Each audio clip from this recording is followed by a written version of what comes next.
Welcome back to the book club. This is episode 2 where we are diving into yet another psychological thriller. I know, if you came here expecting something else, I am sorry to disappoint you, but you know, psychological thrillers are just a fan fave around here. In this household, we love a good psych thriller. So let's just go ahead and dive into today's book club episode where we are chatting all about my latest and greatest book find. So today's book is titled Do Not Disturb and it's written by Freida McFadden. And I am so excited because I actually joined this book club on Facebook and it was all about psychological thrillers. Yes, I know, I'm clearly obsessed. And I had commented that this was the book that I was currently reading at the time. And guess who commented on my post? None other than Freida herself. She actually is based in Boston, Massachusetts, which if you're new here, I'm actually from Boston. So it was super cool to see that she lives in Boston, she's based in Boston, and she is an author, and I believe she is also a physician that works in Boston as well.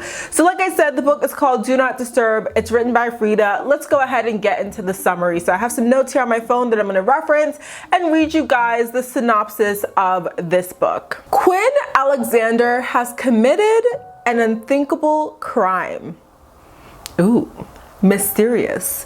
To avoid spending her life in prison, Quinn makes a run for it. She leaves behind her home, her job, and her family. She grabs her passport and heads for the northern border before the police can discover what she's done. But when an unexpected snowstorm forces her off the road, which I feel like, again, another theme that we see in either a Lifetime drama movie, a psychological thriller, a whodunit mystery, there's always a storm. There's always a storm which comes through to like wreck your plans, which I mean, it's the perfect setup, truly. But when an unexpected snowstorm forces her off the road, Quinn must refuge at the broken down, isolated Baxter Motel. Now, I don't know about y'all, but when I read that, I said Baxter Motel, because wasn't there a show that I think it was literally called the Baxter Motel where they were like murdering people at the hotel?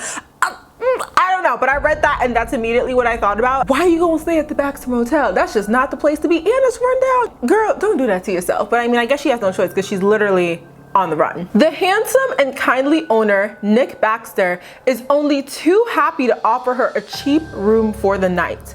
Unfortunately, the Baxter Motel isn't the quiet, safe haven it seemed to be. Probably should have known from the fact that it was like run down in the middle of nowhere. I mean, these are clues, right? These are definite clues that this is not the place to like look for safe haven. The motel has a dark and disturbing past, and in the dilapidated house across the way, the silhouette of Nick's ailing wife is always at the window, always watching. In the morning, Quinn must leave the motel. She'll pack up her belongings and she'll get back on the road to freedom.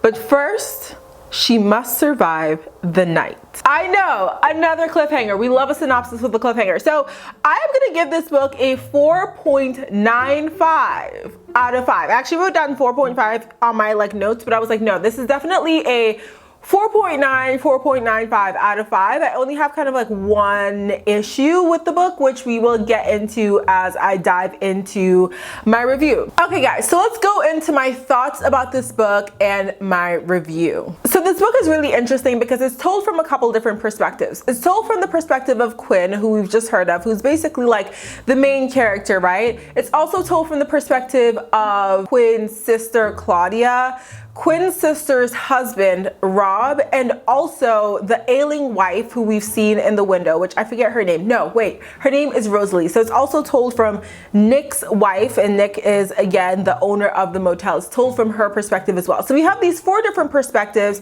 and you're not necessarily bouncing back and forth between the perspectives. You kind of like hear one side of the story, you hear another side of the story, you hear another side, and I think it might go back and forth towards the end. I can't recall, but it's told from those 4 perspectives. So you're really getting like a well-rounded picture. And I kind of like books like that go back and forth with the perspective, because when you're in one character's head, you're hearing one side of the story, right? And you know, we all have our own biases. We all have our own way of seeing the world. And sometimes the way that we see the world is very different than the way that, and not sometimes, it's pretty much all the time, the way that we see the world is very different from the way that someone else sees the world. So by getting the different perspectives of the different characters, we're able to sort sort of like piece together this really interesting story that shows you the way that like the intricacies and the nuances of what happens, how it affects each of the characters in very different ways, some a lot more seriously than others. From the start, the book pulled me in. Again, I mentioned in the first book club episode that I like to read in the dark. I pretty much get into bed, cozied up, I turn on my air, and I'm reading in the dark. And so maybe that is part of what sets the scene for me, or sets the tone for the way that the book will be read for me. But I will say that this was definitely very chilling from the start. I remember being in bed, finishing up another book, which funny enough was also written by Freida. And I ended up actually reading the first chapter, and I was like really scared. Like when I was reading the first chapter, my air actually turned off, and it makes kind of a loud noise when it turns off, and I jumped. Like I literally physically jumped in my bed out of fear because of the fact of what was happening in the book and the way it was being told in the book and the noise that was happening in my real life. And it was sort of like the two worlds collided, and I was definitely very scared. Okay, I was terrified. Okay, at the start of the book, you are hearing from Quinn's perspective, and you kind of learn about, one, the crime that she's committed, the crime that the synopsis is alluding to, but then you kind of get a little bit of a backstory and an idea of why she committed this crime, right? Because you want to, or at least the author wants you to sort of sympathize with Quinn, and so you kind of get her story, you understand what she's done, and you can sort of build your case as an objective reader of whether or not what she did was right or wrong. That's totally up to you to decide. But as the story progresses, it doesn't focus so much more on the crime, or it doesn't focus so much on the crime that she's committed, but it now starts to focus on where she's headed, her future, and not just her future, but now, you know, where she is at the Baxter Motel, and sort of like her gut feeling. She gets there, she's like, this is kind of weird, it's kind of run down, it's kind of creepy, it's not giving the vibes it needs to have gave, but I ain't got nowhere else to go. And because of, again, the circumstances with the storm, she's forced to stay there, and she really has to kind of like survive the night. And I think that there are so many different things happening, right? And you're trying to really understand as an objective reader whether or not what she is seeing and what she is experiencing is real, right? Is it something that she should actually be afraid of, or whether or not it's in her head? And I think that's sort of the interesting thing about this book, is that you as a reader, you're really pulled into and tugged into the story where you're trying to understand if you should be afraid. It's almost like, you know, when you guys see shadows and silhouettes in the middle of the night, like, you know, you might be in your bedroom, it's dark, and maybe the moon is really bright, and you have your windows shades open, and you're seeing a shadow, and you're like, is this a shadow of like a ghost, or is it just a tree outside? And you're trying to really decide whether or not this shadow, this formation on your wall, something that you're actually seeing, is it something you should be afraid of, or is it something that really is just very harmless, that is, you know, because of your fears and because of the fact that it's dark and it's nighttime, it's making you feel like you should be afraid. My one issue with this book would be that the ending did feel a little bit rushed. I feel like we got to this one part of the ending, and I don't think that there was enough character development with one of the characters in particular. Actually, I would say two of them, but with one of them in particular that would have made me piece together the ending. And I think that was part of the author's doing. I think there was supposed to be a little bit of shock factor. I think it's supposed to be one of those books where you don't see the end coming, and you're like, oh my God, like this, like I did not see this coming at all. And I did feel that way with how it ended. I feel like I was very much shocked by the ending, and I didn't see it coming at all. But I also think that part of it was that because the way the character was developed, I didn't necessarily see that as being something that she would have done. And you know, one could say that we almost got to see one side of the character, the side of the character that the character themselves wanted to show to us. I'm trying not to say who it is because I don't want to give anything away, but I feel like because the ending felt a little bit rushed, I almost feel like I didn't quite want to believe how it ended. It felt just a little bit rushed, and I think that is the struggle sometimes with wrapping up a novel, right? Is like wanting to really get everything together, close all the ends, tie the loops, tie the knots, wrap up everything so there are no holes in the story, but while also making sure it flows in a really nice way. So it was a little bit rushed, I felt, but at the same time, it didn't take away too much from the way the rest of the story was told and the way the rest of it unfolded and the character development that I got to experience and see and notice with the other characters throughout the book. So that would be my only issue with this book, but otherwise I feel like it was such a fantastic read, and that one issue that I kind of experienced with the book didn't necessarily take away from like the rest of it for me. So Freida has mentioned that she is a fan of Hitchcock films and that this book is sort of like written in a similar style. So I don't believe I have ever seen a Hitchcock film. I know, I feel like someone's judging me right now. Maybe I'll watch one because it is like Halloween season right now. But she does say that the book kind of has that similar style and vibe. So if you are a fan of Hitchcock and his films, I think that you would really like this book and the way that it was written and the style in which it was written. If you want something that is gonna creep you out a little bit, keep you on your toes, kind of scare you a little bit and keep you guessing until the very end, then this is a book for you. I feel like it was also a very quick read for me simply because I got so pulled into the story that I found myself